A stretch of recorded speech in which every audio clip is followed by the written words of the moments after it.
किसका फोन था? करण कुलकर्णी का। क्या बोल रहे थे? भार्गवी कुलकर्णी ने अपना स्टेटमेंट चेंज कर दिया है हमारे फेवर में। अब उनको लेकर मैं कोर्ट जाऊंगा और बेल करवा लूँ। उसके बाद ये केस लंबा चला जाएगा, लेकिन मैं चलता हूँ। सुनिए ना। क्या हुआ? आराध्या स्पेशल ब्रांच के कस्टडी में है। मुझे बहुत डर लग रहा है, बहुत डर लग रहा है मुझे। अरे डरने की क्या बात है, मैं बोल रहा हूँ ना, बेल करा लूंगा, हम अपनी बेटी को बचा लेंगे। सुनिए तो। अरे अब क्या हुआ? वो भी तो अपने बच्चों को बचाएंगे ना, है ना? इन दोनों को बचाने के चक्कर में किसकी जान जाएगी कौन जाने, पता नहीं मुझे। कुछ नहीं होगा, किसी को कुछ नहीं होगा, किसी को कुछ नहीं होगा। मैं करण कुलकर्णी से मिलने जा रहा हूँ। सुनिए। अरे अब क्या हुआ? मैं भी साथ चलती हूँ ना आपके। चल रहा है? हाँ साथ में चलते हैं ना। ठीक है चलो, सबसे पहले हम लॉयर को मिलेंगे, उसके बाद करण कुलकर्णी को बुलाकर भार्गवी कुलकर्णी को कोर्ट ले जाएंगे और बेल करवा लेंगे। इसके बाद इस शिव प्रसाद देशमुख को मैं ठिकाने लगा दूंगा। चलो। सुनिए, ये शिव प्रसाद देशमुख आखिर है कौन? ये सवाल मुझे भी अंदर ही अंदर खाया जा रहा है। ये शिव प्रसाद देशमुख है कौन, जिसकी पावर और पहुंच स्पेशल ब्रांच तक है?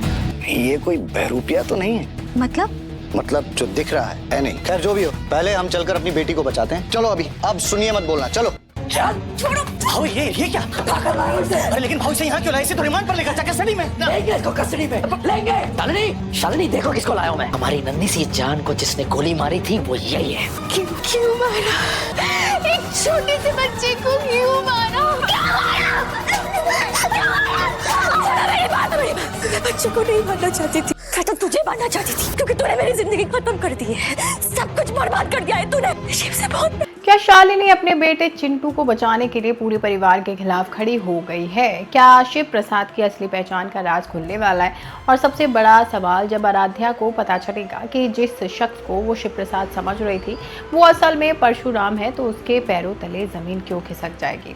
भाई एपिसोड की शुरुआत नम्रता के शालिनी को डांटने से होती है, क्योंकि शालिनी अपने हस्बैंड की बात मानने के लिए रेडी नहीं है।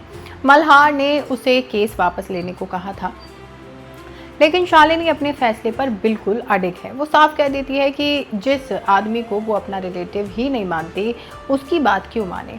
मल्हार शालिनी को समझाता है कि अपने गुस्से और ईगो को साइड में रखो, आखिर वो सब एक फैमिली है और मिलजुल कर खुशी से रह सकते हैं। लेकिन शालिनी का दर्द इतना गहरा है कि वो किसी की बात सुनने को रेडी नहीं है। वो याद दिलाती है कि चिंटू उसका बेटा है और इस वक्त अपनी जिम्मेदारी के लिए लड़ रहा है। ऐसे में कोई उससे कैसे कह सकता है कि वो सबके साथ खुशी से रहे।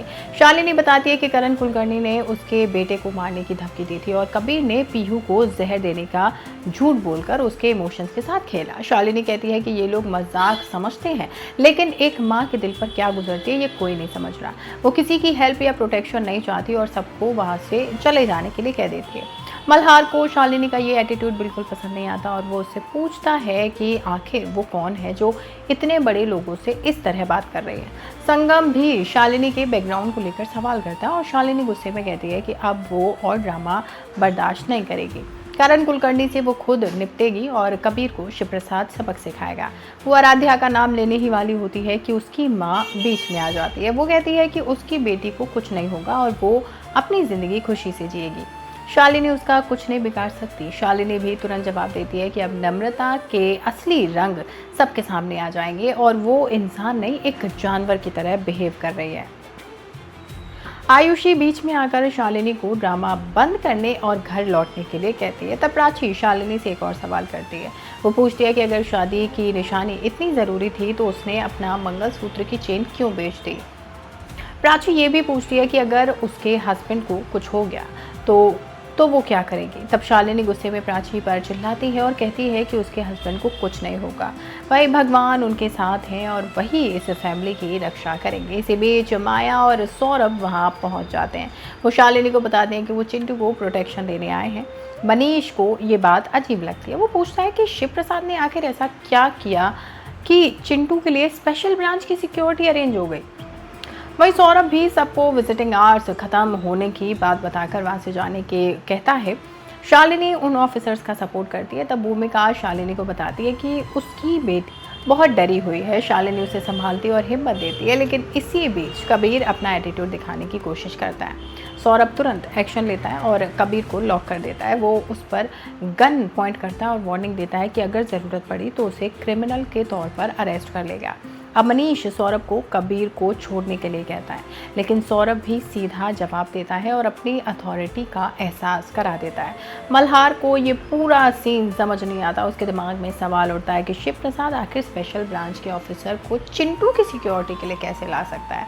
आखिर वो कोई वीआईपी नहीं है। उसका कहना है कि शिव प्रसाद तो एक इंश्योरेंस कंपनी का एजेंट है, फिर उसके पास इतनी पावर कैसे आ गई। मल्हार को शिव प्रसाद की आइडेंटिटी पर शक होने लगता है और वो शालिनी को भी अलर्ट करता है। वही माया शालिनी से कहती है कि वो चिंटू का ध्यान रखे और वो लोग दीक्षित और करण कुलकर्णी पर नजर रखेंगे। इसके बाद वो दीक्षित फैमिली को वहाँ से भेज देते हैं। मनीष का शक और गहरा हो जाता है और वो अपने स्टाफ को ऑर्डर देता है कि शिव प्रसाद के बारे में पूरी इन्फॉर्मेशन निकाली जाए। उधर एक और शॉकिंग सीन में शिव प्रसाद आराध्या से कहता है कि वो अपने ज्वेलरी बेचकर चिंटू को ट्रीटमेंट के पैसे अरेंज करेगा। आराध्या उसे रोकने की कोशिश करती है और कहती है कि ये सब ड्रामा बंद करो और सीधा बिल सेटल करो। शिव प्रसाद इमोशनल होकर आराध्या को जवाब देता है कि उसके लिए शायद ये सिर्फ ड्रामा है, लेकिन उसका दिल अंदर से टूट चुका है। वो कहता है कि आराध्या का पूरा फैमिली क्रिमिनल है और इसी वजह से उसके लिए ये सब नॉर्मल होगा, लेकिन वो किसी को नहीं छोड़ेगा। अब सवाल ये है कि शिव प्रसाद क्या करेगा। क्या वो अपने बेटे को बचा पाएगा और क्या उसकी आइडेंटिटी का सच आखिरकार सबके सामने आ जाएगा। जानने के लिए चैनल को सब्सक्राइब और बेल आइकन को प्रेस करना बिल्कुल ना भूलें।